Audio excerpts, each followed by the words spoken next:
Hey everybody, welcome to Storytime with Uncle Leon. Today I'll be reading the book Goldie and the Three Hares by Margie Palatini, illustrated by Jack E. Davis. Papa Hare, Mama Hare, and little baby Hare, also known as Bunny, were enjoying a quiet, peaceful, lovely day at home down their rabbit hole. Thump, boom, kaboom, kaboom, kaboom. That was not quiet or peaceful. Get me out of here!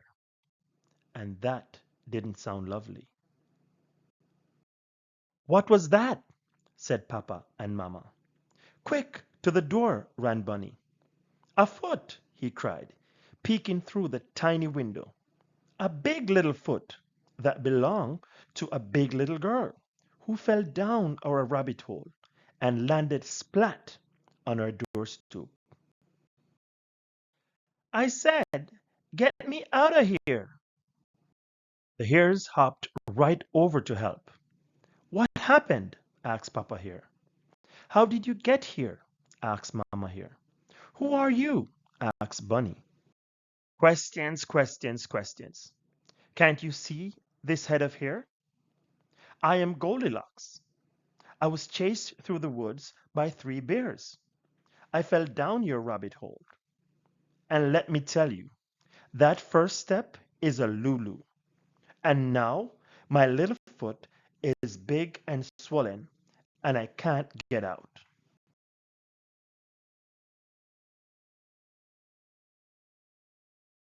Papa, Mama, and little baby here watch the big little foot grow bigger by the minute.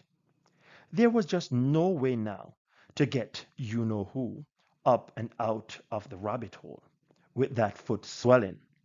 Well, they all couldn't just stay there watching the foot. So the three hares helped the big little girl into their house. The three hares huffed and puffed and carried her to Papa Hare's chair. Wait, stop. This chair looks too hard. They huffed and puffed and carried her to Mama Hare's chair. Wait, stop. This chair looks too soft. They huffed and puffed and stared at Baby Hare's chairs. Don't even go there. I'll take the couch. Which she did, with both feet up on the cushions. Now, this is just right. Not really. Mama didn't allow shoes on her sofa. But there she sat, all settled in, big shoe and all. So, with the big little girl all comfy cozy on the sofa, Bunny sat down to read a book, Mama picked up her knitting, and Papa went to see about the Lulu on the first step. Hey, I need a pillow here. Now, quick, like a bunny. And remember, not too hard, not too soft, just right.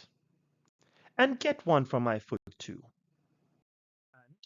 With the big little girl even more settled in, with three pillows and her shoe up on the sofa, Bunny sat down to read his book. Mama went back to her knitting, and Papa went to fix the Lulu on the first step.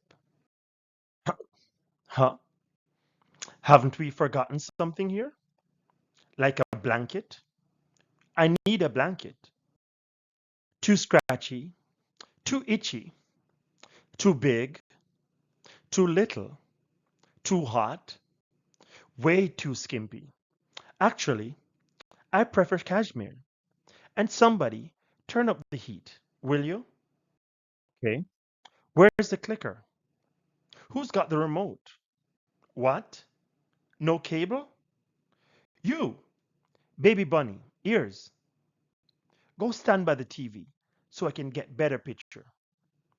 Perfect. Don't move a muscle. Oh dear, said Mama. I don't believe Bunny can stay like that for very long.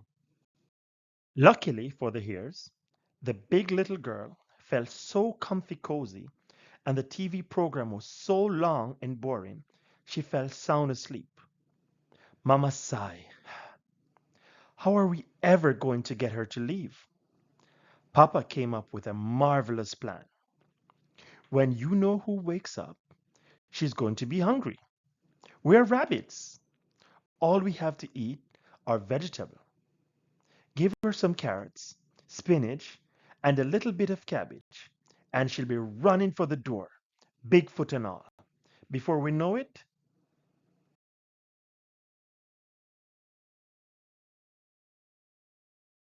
sure enough, when the big little girl awoke, her tummy was growling. I am starving here. Bring on the snacks. Mama here came from the kitchen carrying a cup of carrot juice, two spinach pies, and five steamed Brussels sprouts. The hares tried their very best not to grin big, broad, toothy grins. Their plans was working perfectly. Then the big little girl picked up a sprout. I love veggies. Toss me some arugula. The big little girl not only had all their pillows, best blankets, and her shoe up on the sofa, but now she was eating them out of house, home, and every vegetables, including the carrot tops. Papa sighed. Now what? Mama had a dandy idea. We'll invite the neighbors for a visit. With the Hare house being so small, the neighbors being so many, and you know who being so large, certainly the big little girl would not want to stay where it was so cramped and crowded. Bunny, I love parties. Which one of you bunnies brought the artichoke dip? This called for desperate measures. It was time to bring in Sherman. No one cleared the room quite like he did. And when Sherman showed, sure enough, everyone made a swift beeline for the door. Except for, well, you know who. This stinks, said the little baby here. I don't understand it, said Mama here, holding her nose. How can she still be here? Wondered Papa, with his eyes smarting. Achoo! Achoo! I can't breathe. My nose is all stuffy and I can't smell a thing. I think I caught a cold from this drafty rabbit hole.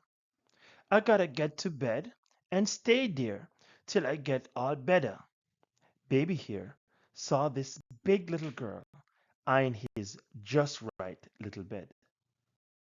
I've had it, says Bunny, speed dialing. I'm calling the bears. The bears? Oh, gotta go. Goodbye. So long. See you. Arrivederci, rabbits. The big little girl with the big swollen foot scooted out of the hare house without even an achoo and ran up the rabbit hole, past that Lulu of the first step, and the three hares went back to enjoying a quiet, peaceful, lovely day at home in their rabbit hole. Thump, bump, kaboom, kaboom, kaboom. Bunny peeked through the tiny window. Oh no!